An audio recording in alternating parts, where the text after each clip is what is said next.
Good evening. My name is Janice Schacter. I'm a retired attorney who has testified on these issues before Congress, the and the Moreland Commission. Attorney discipline should be consolidated. Geographic disparity should be eliminated. There needs to be uniformity across the state. Out-of-state attorneys shouldn't be able to enter our jurisdiction without being subject to state rules. We don't need more rules. We need the rules we have enforced.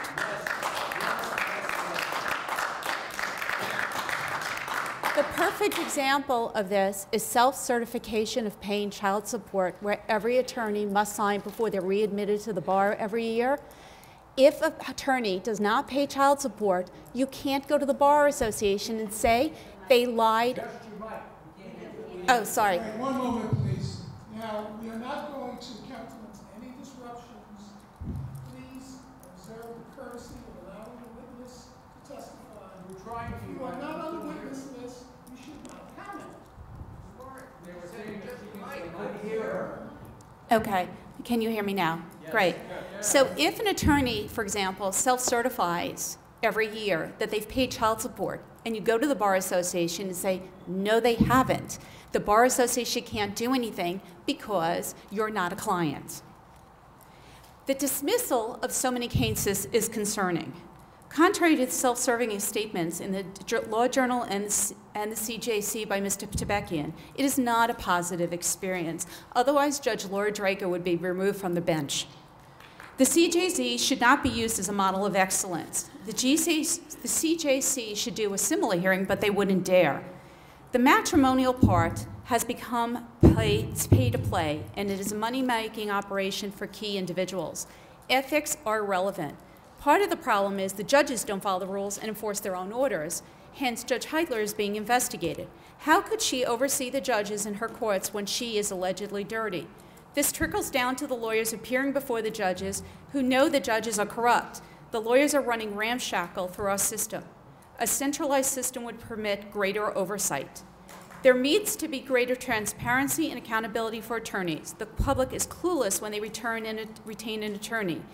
A government-controlled Yelp-like page with index numbers to ensure accuracy would help overcome the issues that were mentioned before.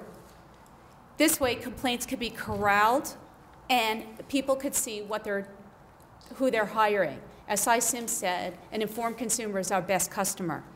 Having one system will prevent attorneys from currying favors with judges and the local oversight committees at bar-related events. Attorneys in the matrimonial bar size you up financially by looking at your net worth statements. They throw gasoline on the fire and have no incentive to stop until you run out of money. One attorney told me, they will get paid before my children eat. The judges encourage this and ensure the attorneys are paid to prevent appeals and complaints against them. This is no different than a syndicate. This is the matrimonial mafia. A centralized discipline system will help eliminate the collusion.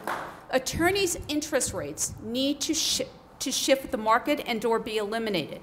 Attorneys are making more money from interest than from fees. Why make a motion to get paid when you can make more money from interest? My attorney said it was the best investment he ever made. He made more money from interest than he did from the case.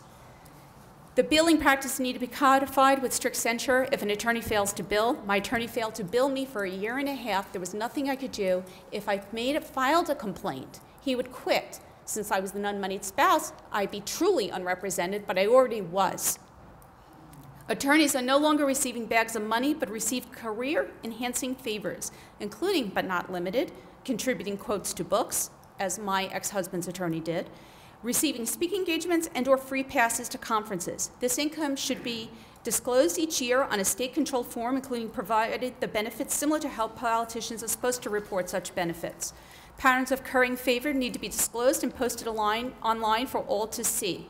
In my opinion, and upon information and belief, attorneys use their books to curry favors with key people who participate in the legal process, including but not limited to law guardians who contributed to my ex-husband's attorney's book at around the time she represented my children and he represented my husband, who was awarded most decision-making, and no one disclosed. Judges' law clerks should be required to guard it. They should not be permitted to work for a firm that appears before the judge where they previously worked for a year. Again, my husband's attorney hired the law clerk from our judge while we were still before the judge. it's concerning how he received all parenting decision-making. The state needs a more centralized oversight for the law guardians, and the assignment should be randomly assigned similar to judge assignments. A law guardian's entire casework should flow from the random assignment to prevent case referrals by parties. Again, my ex-husband told me he frequently referred cases to her. The role of the law guardian must be clearly defined and informed, and grievances are unable to be reported unless the party paying pays their bill. But this may be the person in the case who's being accused of abuse. My daughter wrote an article and had filed her own appeal against her law guardian at age 17. Her article appeared in the HuffPost. Not all kids are capable of doing that. The law guardians are terrorizing their young clients. They bill with abandon, fail to act like in their client's best interest. Lack of oversight permits them to curry favors with the judges, including issuing reports the judges desire, so they are reappointed. Some of them hang around the hallways, and I can tell you who, looking for cases like ambulance chasers. Lawyers should be required to sign a statement disclosing all conflicts of interest. Failure to disclose should mean censure. A lawyer with a second violation should lose their license. Lawyers are colluding, and this is no different than a RICO violation. There were multiple lawyers in my classes who had worked on multiple cases together, including the infamous soft split case. Attorneys should not be required to make motions for fees when a party is the non-moneyed spouse. It consumes their fee awards. My attorney refused to make a motion for fees. I had no ability to force her to make a motion. Criminal charges, it is also ridiculous that criminal charges need to be filed for the Bar Association to reprimand an attorney who enters a client's home without their permission. My attorney entered my home to appraise it for a HELOC without my knowledge or consent while I was in Thailand. The HELOC was to pay her fees, violating the SCRR. A complaint was filed, and the Bar Association did nothing. I had missed the criminal statute of limitations since I was pro se. Had I filed a complaint, I would lose my attorney. I have the letter with me. I don't understand how any attorney can enter my home without my knowledge or permission, and the Bar Association does not find that a problem. That is so disturbing, it goes beyond common sense. Attorneys who view misconduct in the court should be required to report it. And failure to do that should require immediate censure. The New York City Bar Association also needs to be investigated. It is concerning that committee appointments are apparently made at the unfettered discretion of the New York City Bar President. Sitting judge was meeting with invited attorneys on select committees. Have that letter too. The bar is giving certain attorneys preferential access to sitting judges. The email I received, because I'm a retired attorney, I asked to be appointed to the Matrimonial Bar Committee. We have received your application to join a city bar committee with accompanying materials. As you know, all association members are appointed to a committee. Committee membership is only by the appointment of the president, whose decisions are left to the unfettered discretion of the president. I'm writing to advise you, your application to the committee membership has been denied. I walked into a meeting and saw a sitting judge with certain key matrimonial attorneys. I can't even believe that could be ethical. I must have missed that class in my ethics class. Ethics committees are packed with besties overseeing their friends. The ethics committees need to be transparent. The sessions need to be public and avoid appearance of helping out a friend. The public is subject to open courtrooms without controls and subject to the same tarnish and potential media's presence. I know my case has been all over the post in the Daily News, and so should attorneys. Bill Cosby's victims came out when the issue was disclosed, and the same will happen with attorneys, and then you will finally have your empirical evidence. The process needs to be decentralized to avoid favoritism. Different locations have different rules. We are a state with one set of laws. There needs to be uniform behavior by attorneys. Attorneys who are part of matrimonials should be subject to the Bar's Code of Ethics. My ex-husband, a partner at Cadwallader, I understand, but I had to deal with the microphone, so I get 1 extra minute. My ex-husband, a partner at Cadwallader, routinely violates court orders, including non-payment of support, paying it late, taking unauthorized deductions, cursing me on the phone, in emails, I have those, chest bumped me in a court, and I am dependent for the judge for sanctions solely because I was once married and not a client. He uses this loophole to further abuse me. I should not be a client for the bar ethics to apply. My ex-husband's acting as his attorney, and his behavior is unbecoming to an attorney. The loophole needs to be closed. Attorneys who come into jurisdiction have fail to maintain an office. It should be strictly enforced. The attorney representing my husband knowingly, intentionally misleads the court, violates court orders, and nothing I can do because New York State does not have oversight over him. Who do I give the rest of my testimony? Thank you.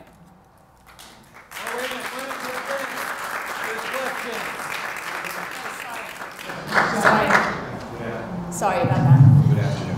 Hi. Just wondering, what you've submitted for the public record here, mostly complaining about a particular judge. It's in the record. No, it's not just about that is not just about a particular judge. There is about a judge, but I know you don't have oversight over a judge.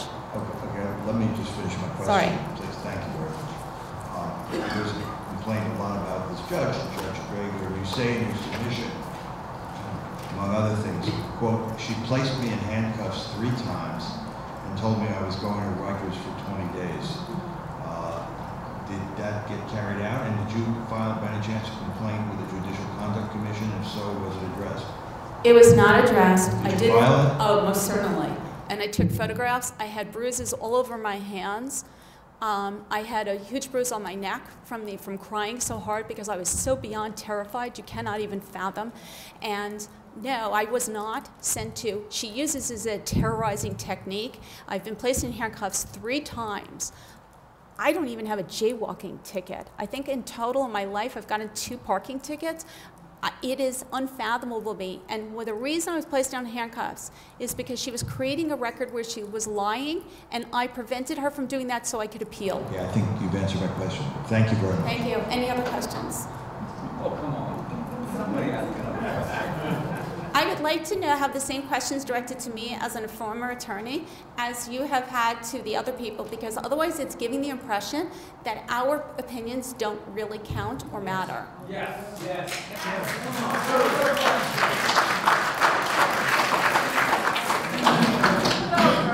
Let me just explain the difference between your testimony and some of the earlier testimony.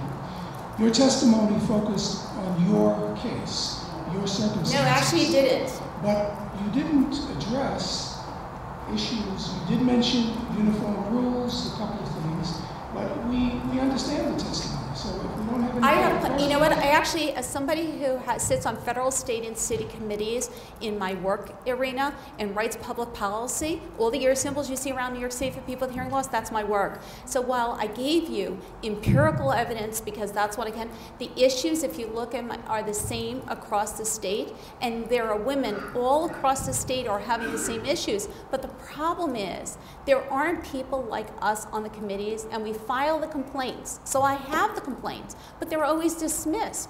And so if the committee doesn't ever do anything and then says, but look at the number of complaints that are dismissed, it becomes self-serving because it's the committee not taking. And if we developed a pattern and looked at the number of people filing complaints against the same attorneys over and over, so maybe as pro se clients, we may not be the best people at filing complaints, but then when where there's smoke, there's fire. If the same attorneys are constantly complained against, you have to wonder, because I've kept an Excel spreadsheet, and I can tell you the patterns of 5 attorneys in the matrimonial part. It's the same issues over and over. And then the question is, why isn't the committee doing anything? Thank you very much.